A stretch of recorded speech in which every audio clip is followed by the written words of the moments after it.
Horner. I was somewhat of a stick in the mud. I was born and raised down near Ontario, and all my life, except for first 4 years of marriage, 3 years of marriage and 4 years in the Navy, I lived within 7 miles of where I was born, here in Southern California. I was born on an orange grove. During the Depression, my mom had to work, so I spent a good deal of time in Glendora with my grandmother. My grandmother and mom and 2 aunts, my grandmother recently widowed, moved to Glendora in 1916.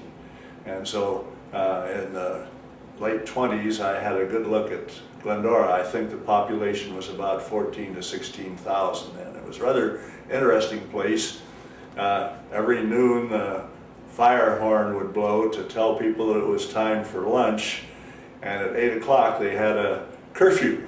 And all the kids on the street in the summertime were supposed to be in when the curfew blew at 8 o'clock. But they had to stop it because too many people complained that it was waking them up. And so it was a rather quiet town. My grandmother lived right across the street from what now is the city jail there on Vista Bonita Street in Glendora, just a block from the fire station. And when the fire horn went off, of course, all the kids would run up to follow the fire truck to the fire. It was a volunteer fire department, and one of the volunteers was the rather fat butcher that was up on Michigan north of the streetcar tracks. And when the horn would go off, he would run madly down Michigan Avenue with his apron flying in the breeze to get to the fire. On one fire, we all ran up. The fire truck started out Foothill Boulevard. It seems that the Weldon barn was on fire. The Weldon Ranch, eventually the home and the barn all became part of the Glendora Country Club. And so we followed the fire truck out. We could see it going down, and it stopped a few blocks out from the fire truck, from the fire station. And lo and behold, they'd run out of gas. And so they were quite embarrassed about that.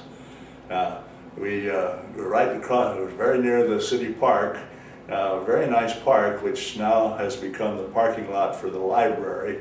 It was a fine place for kids. They had a big 10-foot tall slide there. Nowadays, safety reasons and liability, the slides are much smaller, but it was a wonderful slide to slide down. They had a merry-go-round that was just a pole with the swivel merry-go-round from the top that not only would circle but would rock back and forth.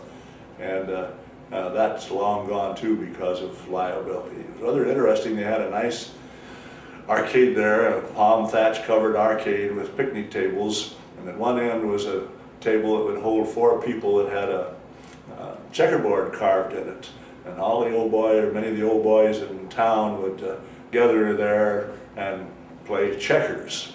Winner got to stay on, loser had to get up and let somebody else play.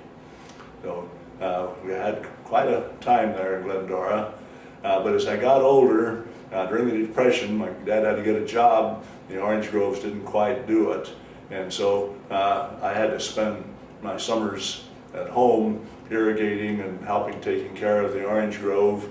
We had a row of peach trees, Sims Clean Canning Tree peaches, and we marketed them in Glendora. So I got acquainted with many of the people in Glendora, helping my mom deliver peaches to the people that placed orders with my aunt and grandmother that lived there in Glendora. My aunt worked in the bank, originally the First National Bank that became Bank of America. She started out as a clerk and ended up as one of their trust officers 40 years later. And so we got acquainted with quite a few of the people in Glendora. Some very interesting people, a rather quiet town. But as I said, I didn't, in my teenage, get down there as much as I had as a preschooler. But it was interesting driving back and forth. We lived down just north of Chino, and our route from home to Glendora was up Central Avenue, which at the time from Holt Avenue between Pomona and Ontario down to Chino was one of the few cement streets in the area. And from Arrow Highway north to Foothill Boulevard, when we traveled it in the early days, Central Avenue was still just a dirt road. And then we traveled Foothill Boulevard to Glendora, and Foothill Boulevard comes by its name rather accurately because it is right along near the foothills. And in the old days, it didn't jog north to go through the town of Pomona or Glendora, and right against the foothills and into Glendora, and then past Glendora, it jogged south to hit the present route of Foothill Boulevard. And in those days, Foothill Boulevard was a two-lane road, and we think we have traffic problems now, but there was a stop sign, I guess it was at Grand Avenue or one of the cross streets of Foothill Boulevard there south of what was then south of Glendora. And in the springtime, when all the people were leaving Pasadena and Los Angeles to journey out to smell the orange blossoms or go on out to see the desert flowers, on Sunday late afternoons and evenings when the people were all coming home, sometime it would take 20 minutes to a half an hour to get across one of these cross streets with a stop sign. Of course, no signals in those days. And so a two-lane road, it was quite a little different traveling. So traffic jams are nothing new in Southern California. Of course, Glendora and the whole country around here was mostly citrus. It's rather interesting. North of Pomona, Claremont, and Glendora was what was called the banana belt. The cold air would drain from the foothill areas and the higher areas of the valley down into the bottomlands, so it was a little bit warmer up there, so that was the banana belt where they grew lemons. There was a problem though, as the water would rush down out of the mountains, it carried a lot of rocks along, and so the foothill areas, in order to plant their lemons, they had to get many of the rocks out of the way. And the early young boys, I never had to do it because I lived down near Chino where the soil was nice and fine, but some of my friends that were from up Claremont and further north had to spend time picking rocks so that they could more easily plow and cultivate and tend to their lemon groves.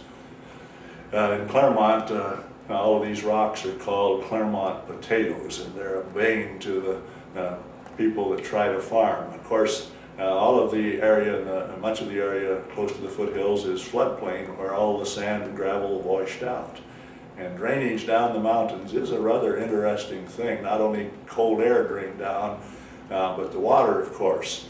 The canyons fed their washes down into the valley, and as the water came out of the mountain, it moved very rapidly, of course, and carried rather large rocks along, enough force to do that. But as the water flew out into the valley, the grade tapered, and so the larger, heavier rocks dropped out. By the time it got down to the bottom of our valleys, it was not much but sand and very fine silt. And so this somewhat changed the farming. This fine soil down in the Chino area and in the bottomlands, such as where Cal Poly is now, was fine truck farming. And that reminds me of some other stories that we might say later.